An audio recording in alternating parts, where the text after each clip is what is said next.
Amin ya Allah.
Nilai itu adalah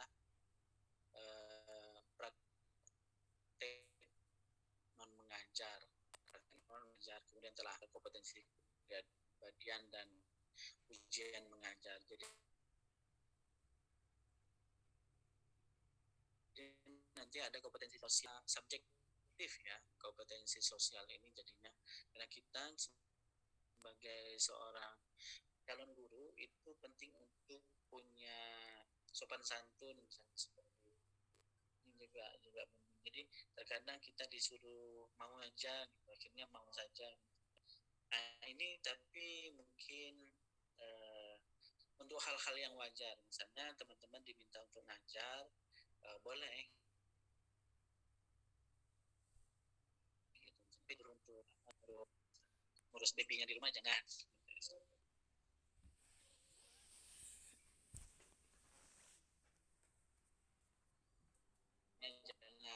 Ya, tapi kalau hanya seksual mengajar, selama mendidik kita untuk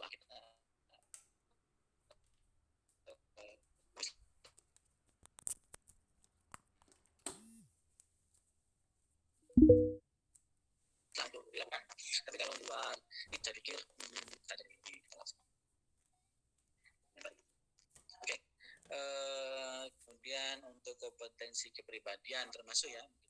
Kemudian ada sebenarnya partisipasi. Jadi di mana teman-teman dilihat informasi tentang kompetensi sosial dan kepribadian itu dipartisipasi. Misalnya teman-teman itu diminta untuk mengatur anak di lapangan upacara, mengatur anak di lapangan upacara itu bagian dari partisipasi kebiasaan di sekolah.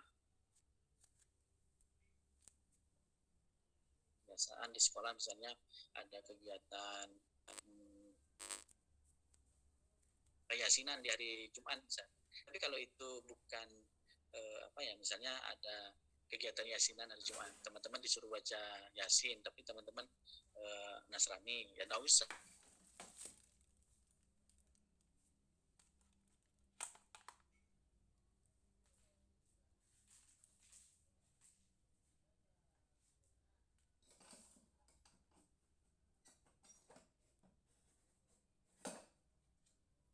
Kemudian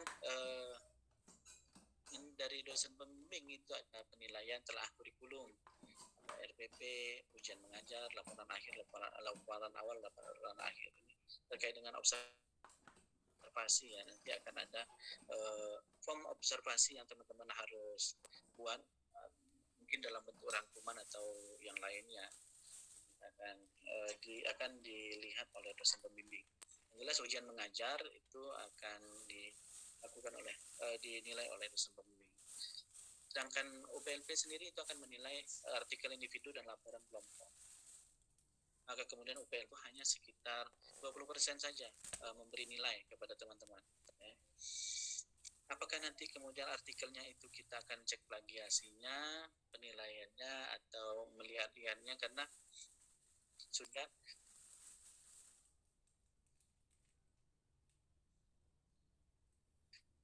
buat saya beberapa artikel itu seperti itu. Ya, tapi kita akan coba melakukan perbaikan sistem penilaian. Jadi nanti teman-teman hati-hati saja lah kalau misalnya ternyata nilai dari PLP yang 20% itu tidak ada, nol gitu, artinya memang kita semua tidak dapat nilai. Jadi meskipun PLP itu nilainya 20%, meskipun guru pembimbing itu 40% atau dosen pembimbing itu 40%, tapi kesemuanya harus ada nilai. Dan teman-teman dinyatakan tidak lulus, dia nggak masih. Dan teman-teman dinyatakan tidak lulus kalau nilainya di bawah B, nilainya B, nilai B itu teman-teman tidak. Ada yang dikasih nilai C, ada yang dikasih nilai C oleh guru pamong, ada yang dikasih nilai C oleh dosen pembimbing, ada. Setelah kita ratakan misalnya guru pamong memberi nilai 75, dosen pembimbing memberi nilai 60, itu ada. Biasanya kami berusaha untuk menyeimbangkan sedapat mungkin. Kami dari UPLP misalnya di 20% itu kami melakukan penyeimbangan. Tapi kalau sudah tidak ada penyeimbangan, maka teman-teman diminta untuk melakukan verifikasi nilai lagi kepada guru pamong atau dosen pembimbing. Dan ini selalu membuat penilaian di PLP itu menjadi agak lebih lama keluarnya. Kadang berkali-kali teman-teman harus ngurus di PLP karena itu tadi ada banyak dosen yang memberi nilai rendah, terutama kemarin waktu kegiatan luring dan daring. Tadi seperti dari masalah misalnya SK-nya tidak dapat, dosennya tidak memberi nilai. Kemudian ada nilai dari dosen tapi tidak ditandatangani oleh dosen tersebut. Itu tidak keluar nilainya. Di PLP itu tidak keluar nilai. Ada nilai dari dosen pembimbing tapi sudah lewat waktunya, masa kita mengupload nilai itu sudah lewat, itu juga tidak keluar nilainya. Jadi banyak sekali masalah-masalah di nilai. Jadi teman-teman akan menjadi sia-sia kalau kemudian dosen itu tidak mau menilai karena sesuai SK dia yang berhak menilai, lalu teman-teman tidak berikan SK tersebut, lalu dosen tersebut berlepas tangan. Saya tidak pernah jadi pembimbing kamu. Yang namanya membimbing itu bagaimana? Yang namanya membimbing bukan penguji. Artinya membimbing itu dari awal dia sudah tahu, lalu kemudian dia memberi masukan, itu dosen pembimbing. Kalau dia tidak dari awal tidak tahu, dia tidak pernah memberi masukan, itu bukan dosen pembimbing. Dia tidak pernah tahu masalah yang kita hadapi. RPP yang kita buat dia tidak pernah tahu. Tahu teman-teman minta nilai. Nah, ini akan jadi masalah dan itu terjadi. Nanti akan saya sampaikan beberapa hal yang menjadi masalah ketika kita bermasalah nilai. Pada saat kita pembekalan akan kita sampaikan apa-apa saja masalah yang terjadi di PLP tersebut. Karena nanti banyak, tentunya itu lebih banyak interaktifnya pada saat kita melakukan pembekalan kepada mahasiswa. Oke, kita lanjutkan. Ini persyaratan umum untuk mahasiswa. Ini untuk mahasiswa ya. Oke. Oh, ini KKN termasuk ya. Jadi untuk secara umum mahasiswa itu harus telah lulus mata kuliah paling sedikit 90 SKS. Perhatikan baik-baik. 90 SKS itu telah lulus ya teman-teman. Ini juga dari awal, ini penting untuk kita mengoreksi dari awal. Kita itu sudah sampai di mana kuliahnya. Dan sampai nanti ketika sudah mau kompre, lalu kemudian ternyata ada satu mata kuliah yang tidak lulus. Gitu. Jadi paling sedikit itu 90 SKS kita sudah harus ya. Kemudian memahami mekanisme kegiatan pelaksanaan PLP. Jadi ini akan dievaluasi. Nanti teman-teman baca panduan, lalu kemudian kita evaluasi. Benar nggak sudah paham? Kalau kemudian tembak-tembak saja, bisa juga ditembak saja soal-soal tersebut, tapi biasanya nggak lulus. Mendapat izin dari sekolah tempat PLP ya, dibuktikan dengan diperolehnya data koordinator sekolah dan guru. Nanti ini terutama yang untuk KKN. Kalau kita pasti kita cari izinnya yang untuk mitra. Telah lulus MKDK dan mata kuliah pembelajaran. MKDK dan mata kuliah pembelajaran pembelajaran. Mata kuliah praktek mengajar itu telah lulus. Khusus untuk praktek mengajar, karena diambil di semester 6. Ya. Praktek mengajar itu biasa diambil semester 6. Khusus untuk mahasiswa yang PLP-nya pada saat KKN, pastikan benar tugas-tugasnya sudah selesai. Karena nilainya belum keluar, kita sudah PLP. Artinya kalau nilainya nanti di bawah B, maka nilai PLP tidak akan keluar.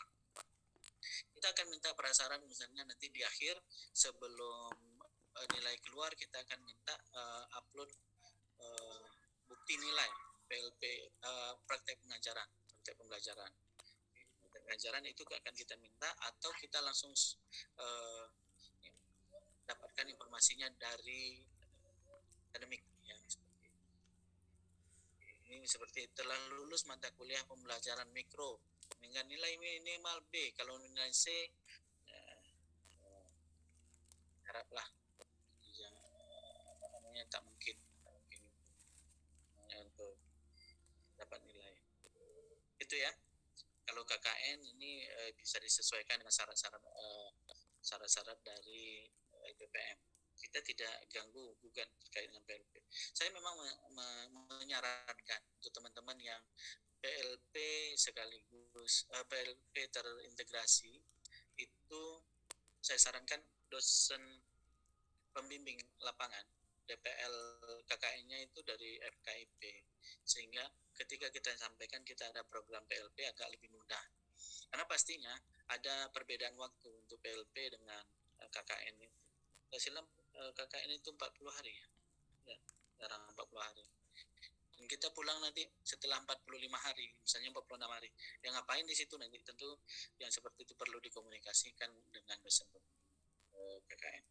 Oke, nanti teman-teman akan masuk lewat LMS. Saya belum share ini karena semua ini masih ditutup ya, masih ditutup. Jadi teman-teman nanti kita daftarkan lewat pendaftaran nanti. Setelah itu baru kita bisa masuk lewat LMS. Oke, ini pengenalan lapangan persekolah. Akan ada pendaftaran seperti ini, tampilan kira-kira nanti akan ada pada saat pembekalan kita selesai. Oke, itu saja. Terima kasih. Silakan kalau ada pertanyaan, resen ya, silakan. Kalau tidak ada nggak apa-apa.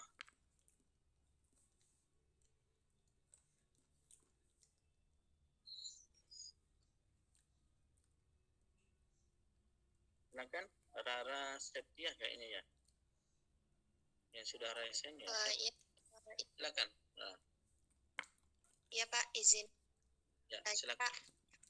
Di sini kan tadi itu ada 2 jenis PLP gitu ya Pak, PLP terintegrasi dan PLP mitra gitu. Kalau saya tuh ingin menanyakan gini Pak, kalau PLP yang langsung sama KKN itu kan PLP terintegrasi aja gitu ya Pak.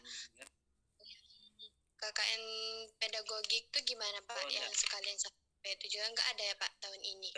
Sebenarnya dulu namanya KKN pedagogi, namanya KKN pedagogi. Kemudian itu tahun pertama, karena kita memang melakukan kegiatan ini, kita koordinasi kuat dengan LPPM, tapi ternyata programnya tidak bisa bersamaan gitu. Maka kemudian kita PLP-nya terintegrasi KKN.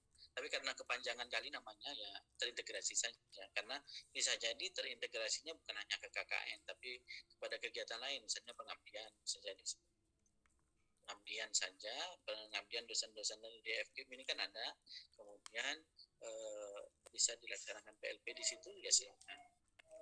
Makanya kita namanya lebih umum PLP terintegrasi. Jadi KKN pedagogi itu dulu namanya itu, sekarang enggak.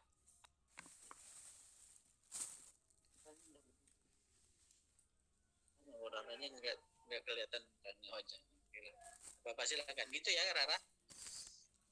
Iya Pak, berarti kalau seandainya kami itu melakukan KKN balik kampung itu berarti nggak bisa sekalian PLP gitu ya Pak? Karena kan bisa. Yang bisa ya? Bisa. Namanya PLP-nya terintegrasi. KKN balik kampung, terintegrasi KKN balik kampung. Jadi teman, misalnya ini Rara nih mau PLP, mau KKN di mana Rara misalnya? Kami tuh KKN-nya di ini Pak, di Desa Batu Langka Kecil Pak, arah Kampar gitu. Oke, nanti di situ kan ada sekolah. Sekolahnya bisa menerima Rara untuk PLP di sana. Ya, silakan dibuat surat izinnya, lalu kemudian nanti sesuaikan dulu misalnya akreditasinya apa, gurunya bisa jadi pamong atau tidak, gurunya ya begitu. Nanti bisa didaftarkan untuk PLP. Karena PLP ini hanya PLP terintegrasi ini bisa di KKN balik kampung karena gelombangnya gelombang ketiga ya kalau tidak salah, KKN gelombang ketiga itu bisa dilaksanakan. Karena sebenarnya begini, kita pun KKN itu kalau di desa biasanya KKN itu akan terfokus banyak ke sekolah, maka kemudian bisa saja itu PLP sekalian di sana. Yang penting nanti laporan KKN dan laporan PLP itu berbeda. Ya. Baik Pak, terima kasih Pak untuk penjelasannya. Ini siapa yang nanya ya? Ini ada yang di chat ya. Yang di chat Azwiranto PJKR. Untuk PLP yang mitra ya itu kelompoknya ditentukan oleh PLP mitra. Kalau yang PLP terintegrasi dan PLP merdeka ya ditentukan oleh mahasiswa. Begitu. Ya, itu ya. Azwiranto BJKR. Oke. Ada lagi yang resen? Nggak ada? Hanya nggak ada lagi ya? Silakan. Ya, siapa resen dulu? Nanti. Iya Pak, izin off kamera ya Pak. Nah jadi gini Pak, tadi kan PLP Mitra dia dipilih oleh kelompok apa dari PLP sendiri. Ya. Jadi kalau PLP Merdeka dia sendiri, apakah juga yang PLP Merdeka ini Pak menentukan TK-nya atau dari Kaprodinya atau gimana Pak? Oh iya, untuk yang Merdeka ini tadi syaratnya dia ini kan hari ini syaratnya masih kita diskusikan dengan pihak yang terkait lah. Antara lain contohnya itu adalah misalnya dosen yang bersangkutan melakukan penelitian di satu sekolah. Dia butuhkan misalnya pembantu peneliti dan teman-teman diajak untuk menjadi pembantu peneliti misalnya. Itu boleh saja, artinya ada surat dari dosen yang bersangkutan untuk teman-teman ikut di sana. Itu diantaranya. Tapi nanti kita akan coba lagi melakukan melihat syarat itu dengan lebih detail ya supaya tidak terlalu memberatkan teman-teman juga. Dan ini kuotanya sedikit, hanya 100 orang. Artinya akan di bawah 100. Dan saya yakin ini tidak akan sampai kepada kuota 100 karena penelitian dosen yang membutuhkan mahasiswa itu juga tidak terlalu banyak. Ada dosen-dosen yang mengajak kita penelitian, lalu mereka melakukan pengambilan sampelnya misalnya di daerah misalnya. Itu teman-teman misalnya diutus ke sana sekalian PLP misalnya. Gitu ya. Itu untuk yang merdeka. Dia bisa berkegiatan tetapi ada yang dari awal mengarahkannya. Kemarin kita ada yang merdeka misalnya, ada dosen dari biologi itu melakukan penelitian di SMA Plus. Jadi mereka berharap mahasiswanya itu melakukan PLP di situ sekaligus melakukan pengambilan data di sekolah tersebut. Itu kita masukkan ke PLP gitu ya. Nanti. Oke, baik Pak. Terima kasih Pak atas jawabannya Pak. Saya lihat di chat dulu ya. Ini Mauzaful Febrina. Oke, satu kelompok berapa orang? Itu pertanyaannya. Jadi sebenarnya begini, kalau untuk yang KKN ya, untuk yang terintegrasi, sebaiknya satu sekolah itu hanya ada 2 orang dalam satu prodi. Hanya teman-teman dari sejarah itu di satu sekolah itu hanya 2 orang. Karena kalau lebih nanti kita tidak cukup untuk mata kuliah mata pelajarannya di situ. Nah, kita harapkan seperti itu. Nanti akan ada dari dulu seperti itu ya aturannya. Kalaupun nanti PLP mitra di satu sekolah itu paling banyak satu mata pelajaran. Kecuali mungkin di SD PAUD misalnya itu berbeda karena di situ semuanya ngajar gitu. Di kelas 1 sampai kelas 6 tidak ada mata kuliah yang mata pelajaran yang berbeda. Tapi kalau untuk yang mata pelajaran seperti dari sejarah atau dari PKN atau dari itu kita harapkan hanya paling banyak satu sekolah itu 2 dalam mata pelajaran. Artinya satu pamong. Nah, kalau kita hitung satu pamong itu paling banyak 2 sebenarnya. Satu pamong itu paling banyaknya 2 mahasiswa, paling banyak 2 mahasiswa. Jadi kalau misalnya teman-teman ini turun PLP terintegrasi dari satu prodi 3 orang misalnya, usahakan untuk mencari 2 sekolah. Ya, ini kemudian Royce ini apa ya?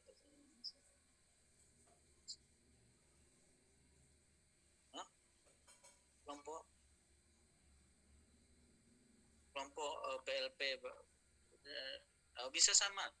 Kelompok PLP dan KKN itu bisa sama saja. Sebaiknya sama karena kan memang berada di daerah yang sama. Cuman ya itu tadi sekolahnya itu untuk satu mata pelajaran pelajaran itu hanya 2 sekolah karena satu guru pamong kita akan tetapkan itu untuk 2 orang. Sisanya kemana? Itu harus cari sekolah lain. Jadi teman-teman juga penting seperti ini. Misalnya ekonomi itu bisa kan mata pelajaran itu adanya di SMA misalnya. Kita masih memungkinkan untuk menggunakan SMP untuk PLP SMP. Tapi kalau misalnya kimia memang mau tidak mau ke SMA. Nah, IPA itu sangat sedikit kimia. Tapi ada juga yang beberapa sekolah SMP yang meminta kimia untuk PLP di sekolahnya. Ya, Mahmud Khairi. Izin bertanya Pak, untuk PLP Merdeka apakah harus ikut penelitian dosen atau boleh tanpa penelitian dosen? Itu salah satu yang sedang dibicarakan Khairi. Tapi nanti kita akan terus melakukan benahan ya terkait dengan syarat ini supaya juga tidak terlalu memberatkan teman-teman yang ingin PLP. Tapi sejauh ini memang karena kuotanya sedikit maka mau tidak mau kita akan ketatkan dari sisi izin untuk pelaksanaannya. Jadi sejauh ini PLP hanya ada 100 orang yang boleh. Artinya memang syaratnya akan lebih ketat. Baterai saya habis bentar.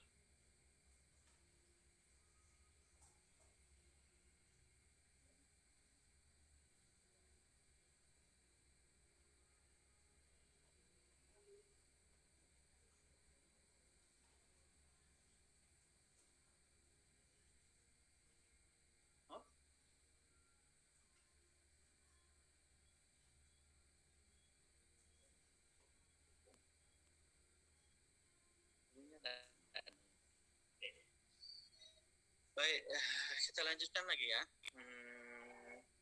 Mahmud, oke.